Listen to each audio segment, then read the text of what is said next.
Behind the carefully orchestrated smiles and perfectly timed waves of royal life, 8-year-old Princess Charlotte had been planning something that would shock the entire royal family. While cameras captured her polite curtsies and proper posture during public appearances, no one suspected that the young princess was secretly building a world of her own, one that would challenge everything the monarchy thought they knew about their future. What started as innocent curiosity during a boring state dinner would soon become the most talked about royal revelation in decades. The little girl who was expected to simply follow royal protocol had been quietly breaking every rule in the book, and when her secret was finally discovered, it would change not just her life, but the very foundation of how the royal family connected with the world. This is the true story of what Princess Charlotte was really doing when everyone thought she was just being the perfect royal child. The autumn rain drummed against the tall windows of Windsor Castle as Princess Charlotte sat in the grand dining room, surrounded by important people in expensive suits, talking about things she didn't understand. Her parents, the Prince and Princess of Wales, were engaged in serious conversation with foreign dignitaries about trade agreements and diplomatic relations. Charlotte knew she was supposed to sit quietly, smile when spoken to, and demonstrate the perfect royal behavior she had been taught since she could walk. But Charlotte was bored. Incredibly, mind-numbingly bored. She had perfected the art of looking attentive while her mind wandered elsewhere. Her governess had taught her to keep her hands folded, her back straight, and her expression pleasant no matter how long these formal dinners lasted. Tonight felt particularly endless, with course after course of food she didn't particularly like and conversations that seemed to go in circles. As the adults discussed international policies, Charlotte's eyes began to wander around the ornate dining room. She had eaten in this room hundreds of times, but tonight something caught her attention that she had never noticed before. Near the far corner, partially hidden behind a large portrait of her great-great-grandmother, there was a small door. It was painted the same color as the wall, making it almost invisible unless you were looking at just the right angle. Charlotte had always been curious about the hidden passages and secret rooms that existed throughout the royal residences. She had heard whispered stories from the older staff members about tunnels that connected different parts of the castle, rooms that had been forgotten for decades, and passages that the royal family used during times of danger. But she had never actually seen evidence of these mysterious spaces. The dinner conversation continued to drone on around her. Her father was explaining something about renewable energy initiatives while her mother nodded politely at appropriate intervals. The foreign minister was taking detailed notes, and everyone seemed completely absorbed in their discussion. Charlotte realized that this was probably the perfect opportunity to investigate the mysterious door. She waited for the right moment. When the service came to clear the soup course and everyone's attention was focused on the bustling activity, Charlotte quietly excused herself, claiming she needed to use the restroom. Her mother gave her a quick nod of approval without breaking her conversation, and Charlotte slipped away from the table. Instead of heading toward the main corridor where the restroom was located, Charlotte made her way to the far corner of the dining room. Up close, the hidden door was even more intriguing. There was no obvious handle, but when she pressed gently against the edge, it gave way slightly. Her heart pounded with excitement as she realized it was actually accessible. Charlotte glanced back toward the dining table. The adults were still deep in conversation, paying no attention to her absence. The servers were busy in the kitchen preparing the next course. She was completely alone and unobserved. This was her chance. She pressed harder against the door, and it swung inward on silent hinges, revealing a narrow staircase that disappeared into darkness. The air that drifted up from below smelled old and dusty, with hints of something else she couldn't identify. Without hesitation, Charlotte stepped through the doorway and began to descend the stone steps. The staircase was steep and narrow, clearly not designed for regular use. Charlotte had to feel her way along the wall as she went deeper into the castle's hidden depths. After what felt like forever but was probably only a few minutes, she reached the bottom and found herself in a small circular room lit by a single window high up in the wall. But this wasn't just any forgotten storage room. The space was filled with the most incredible collection of things Charlotte had ever seen. There were old books stacked from floor to ceiling, paintings leaning against the walls, beautiful jewelry scattered across antique tables, and most surprisingly of all, what appeared to be personal letters and diaries tied with faded ribbons. Charlotte moved slowly through the room, her eyes wide with wonder. She picked up one of the leather-bound books and opened it carefully. The pages were filled with handwritten text in elegant script. As she began to read, she realized these were the personal writings of her ancestors, real, unfiltered thoughts and feelings of the kings and queens who had lived in this castle before her. One diary entry caught her attention immediately. It was written by a princess who had lived over a century ago, and it described her frustration with royal life in terms that Charlotte found startlingly familiar. The princess wrote about feeling trapped by expectations, about wanting to help people in ways that weren't considered appropriate for royalty, and about dreams of making a real difference in the world beyond ceremonial appearances. As Charlotte continued reading, she discovered entry after entry expressing similar sentiments from different generations of royals. They wrote about their genuine desires to connect with ordinary people, their ideas for solving real problems in the kingdom, and their frustration with being confined to symbolic roles rather than meaningful action. But most shocking of all were the practical plans and schemes these historical royals had developed. Charlotte found detailed drawings of inventions designed to help poor families, business plans for companies that would provide jobs in struggling communities, and even architectural designs for affordable housing projects. These weren't just idle daydreams, they were sophisticated, well-thought-out plans that could have actually made a difference. Charlotte realized she was holding the hidden history of her family, the parts that had never made it into official biographies or public records. This secret room contained the real thoughts, dreams, and ambitions of generations of royals who had wanted to do so much more than simply wave from balconies and cut ribbons at opening ceremonies. She spent the next hour completely absorbed in reading diary entries and examining the various projects her ancestors had secretly worked on. She found plans for schools, hospitals, and community centers that had never been built. She discovered detailed research into social problems of different eras and proposed solutions that were far ahead of their time. As she read, Charlotte began to understand that she wasn't the first royal child to feel frustrated by the limitations of her role. Throughout history, members of her family had struggled with the same desire to make a meaningful contribution to the world while being constrained by protocol and tradition. But then she made a discovery that changed everything. In the very back of the room, behind a stack of old portraits, she found a newer-looking journal. The leather binding was still supple, and the pages were crisp and white. When she opened it, she gasped in surprise. The journal belonged to her grandfather, King Charles, and it was filled with recent entries. The handwriting was unmistakably his, and the date showed that he had been coming to this secret room regularly, even as king.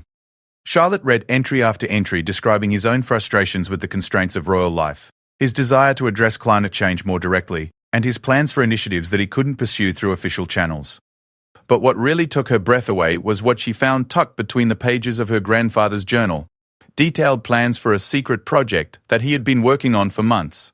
It involved using royal resources and connections to address homelessness in London, but in a way that would bypass all the usual bureaucracy and political complications that normally slowed down royal charitable work. Charlotte realized that her grandfather was planning to break royal protocol in a significant way, and he was going to do it soon. The final entry in his journal was dated just 3 days ago, and it outlined his intention to begin the project within the week. As she stood in that hidden room, surrounded by centuries of royal secrets and ambitions, Charlotte felt something shift inside her. She wasn't alone in her desire to do something meaningful with her position. Her family had a hidden tradition of wanting to make a real difference in the world, even if they had to do it in secret. But Charlotte was different from her ancestors in one crucial way. She had grown up in the age of social media and instant global communication. She had ideas about how to connect with people and create change that previous generations of royals couldn't have imagined. As she carefully made her way back up the narrow staircase and slipped back into the dining room just as dessert was being served, Charlotte's mind was racing with possibilities. Her parents didn't even notice her extended absence. They were still deep in diplomatic conversation. But Charlotte was no longer the bored little girl who had left the table an hour earlier. She had discovered something that would change her life forever, and she was already beginning to form a plan that would surprise everyone who thought they knew the quiet, well-behaved Princess Charlotte. The weeks following Charlotte's discovery of the hidden room passed in a blur of careful planning and secret preparation. During the day, she maintained her regular routine of lessons with her governess, family meals, and occasional public appearances. But every spare moment was spent thinking about what she had learned and what she was going to do about it. Charlotte had always been observant, but now she found herself studying the world around her with new intensity. During car rides through London, she noticed things she had never paid attention to before.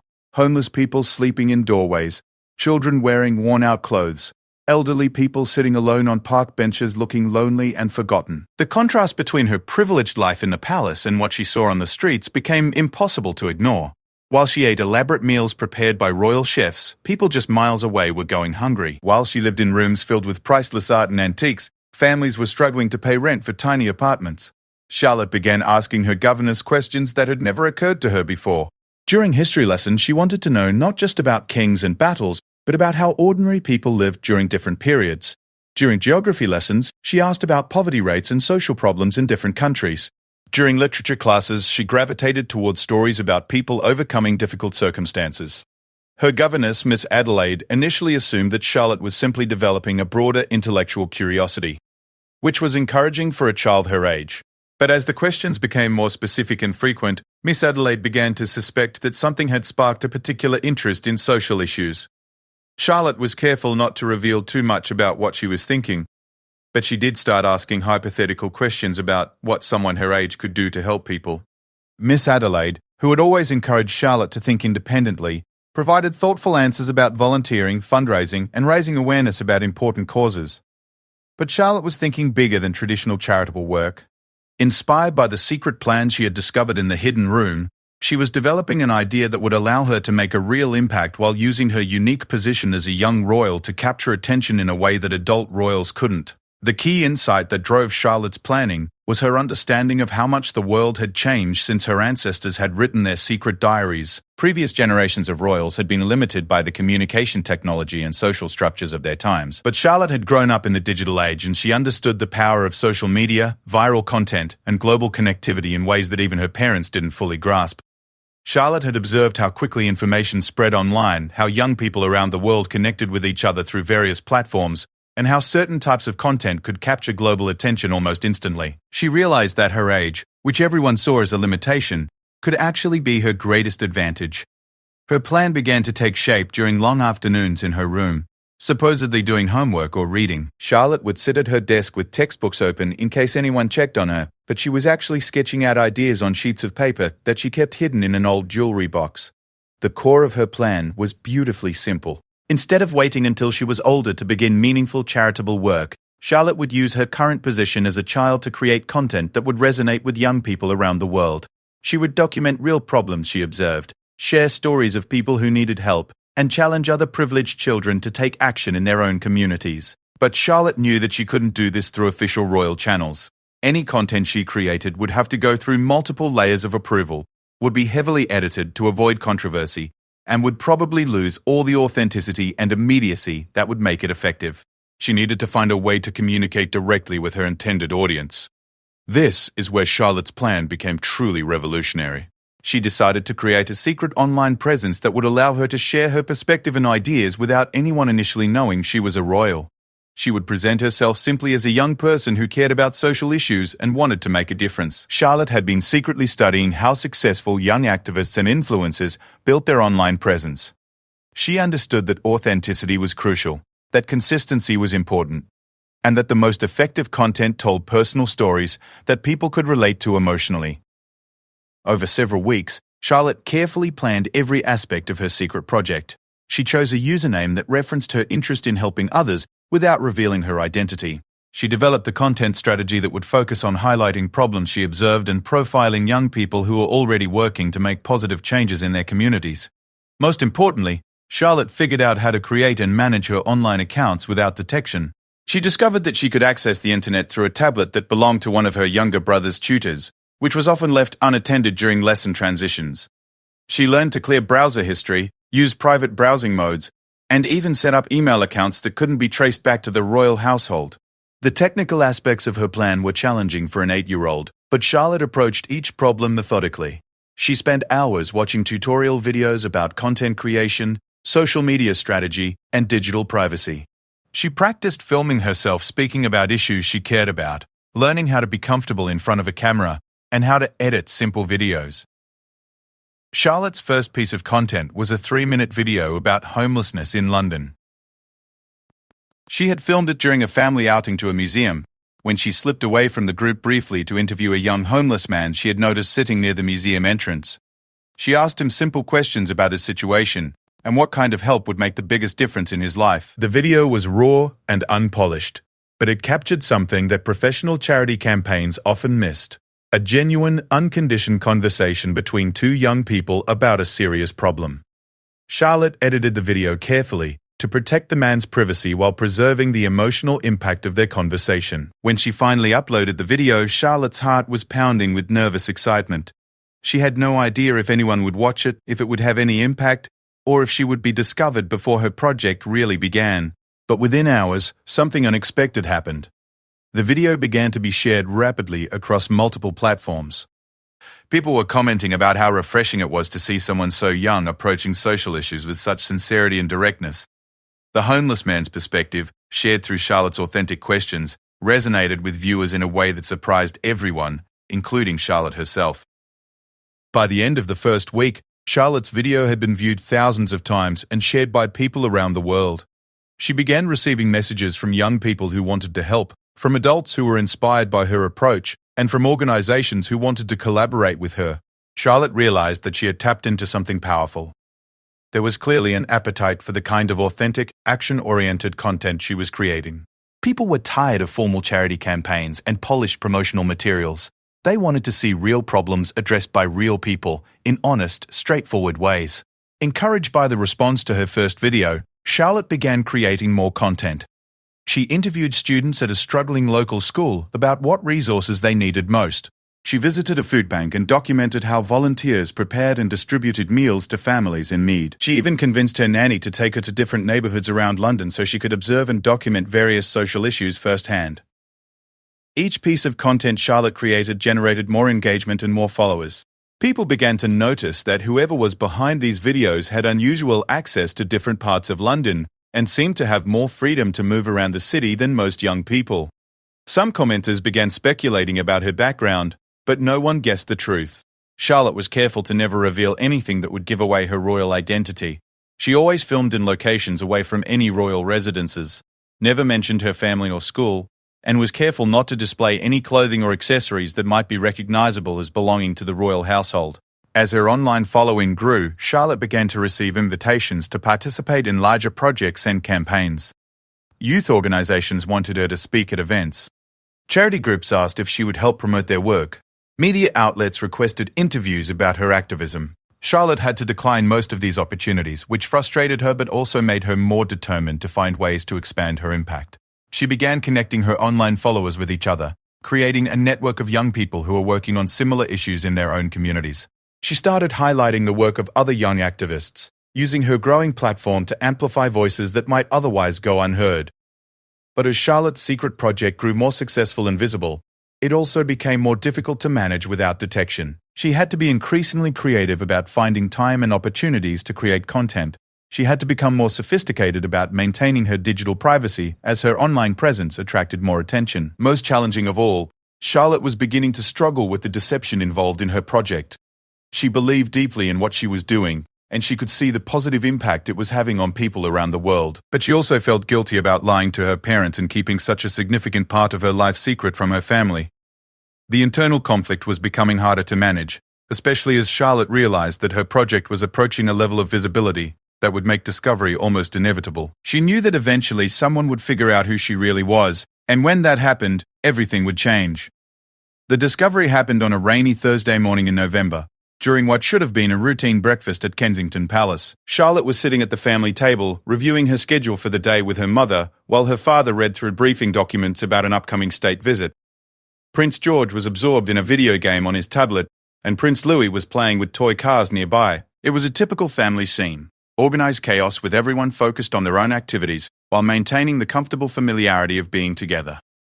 Charlotte had grown increasingly confident about managing her secret project over the past few months. She had developed sophisticated systems for creating and uploading content without detection, and she had become skilled at maintaining her double life. Her online following had grown to over 100,000 people across multiple platforms, and her videos were regularly shared by major news outlets and celebrity accounts. But success had made Charlotte careless in ways she didn't realize. She had become so comfortable with her routine that she stopped being as vigilant about covering her digital tracks. The moment that changed everything was deceptively simple. Charlotte had finished eating and was preparing to leave for her morning lessons when her phone buzzed with a notification. Without thinking, she glanced at the screen to check the message. It was a comment on her latest video from someone who had recognized a landmark visible in the background of her footage. The comment read, "Wait, is this filmed near Kensington Gardens? I know that exact spot. Whoever made this has to live really close to the palace. Charlotte felt her stomach drop as she read the words, but she tried to remain calm. One comment from one observant viewer didn't necessarily mean anything. She could ignore it and hope no one else would make the same connection. But as she was putting her phone away, Prince George looked up from his game and asked casually, "Charlotte, why are you getting notifications from YouTube? I thought we weren't allowed to have accounts on there yet." The question was innocent enough, but it was asked in the presence of both parents, at exactly the wrong moment. The Princess of Wales looked up from her planning documents with sudden interest. "What YouTube notifications?" she asked, extending her hand for Charlotte's phone. Charlotte knew she had reached the moment she had been dreading for months. There was no way to explain away YouTube notifications on her phone without revealing at least part of what she had been doing. She could try to lie, but she had never been good at lying to her parents, and the evidence was right there on her phone. With tremendous reluctance, Charlotte handed over her device. Her mother's expression shifted from casual curiosity to serious concern as she scrolled through the notifications, showing thousands of comments, likes, and shares on videos Charlotte had uploaded. "Charlotte," her mother said in a carefully controlled voice, "we need to talk. Right now." The next hour was one of the most intense conversations of Charlotte's young life. Her parents were shocked, concerned, confused, and alternately proud and alarmed as Charlotte explained everything she had been doing. She started from the beginning, the discovery of the hidden room, finding the secret diaries of her ancestors, learning about her grandfather's own clandestine projects, and developing her plan to create meaningful change through social media activism. Prince William and Catherine listened in stunned silence as Charlotte showed them video after video of content she had created. They watched her interviewing homeless individuals, documenting problems in struggling schools, and rallying young people around the world to take action in their communities. The quality and impact of Charlotte's work was undeniable. Her parents could see that she had created something authentic and powerful that was genuinely making a difference. But they were also terrified by the security risks she had unknowingly exposed herself to and overwhelmed by the potential implications for the royal family. "Charlotte," her father said finally, "this work is remarkable. I am incredibly proud of what you've accomplished and the compassion you've shown. But do you understand how dangerous this could have been? You've been meeting with strangers, going to unfamiliar neighborhoods, and building a public profile that could have made you a target." Charlotte had been so focused on the positive impact of her project that she hadn't fully considered the security concerns. As her parents explained the various risks she had been taking, she began to understand why they were so worried, but she also wasn't ready to give up on what she had built. "I want to keep helping people," she said firmly. "I found something I'm good at, and it's making a real difference. People are listening to me in a way they don't listen to adults doing the same work." This led to the most important conversation Charlotte had ever had with her parents. For the first time, they talked honestly about the frustrations and limitations of royal life. Charlotte learned that her parents had often felt constrained by protocol and tradition, just as she did. They had their own ideas about how they could make a bigger impact if they weren't bound by certain expectations and restrictions.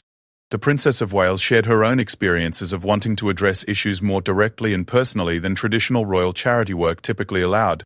Prince William talked about his conservation work and how he sometimes wished he could take more controversial positions on environmental issues. As they talked, Charlotte realized that her family was more aligned than she had expected. They all wanted to use their platform to make meaningful change, but they had been approaching it within the traditional framework that Charlotte had chosen to work around.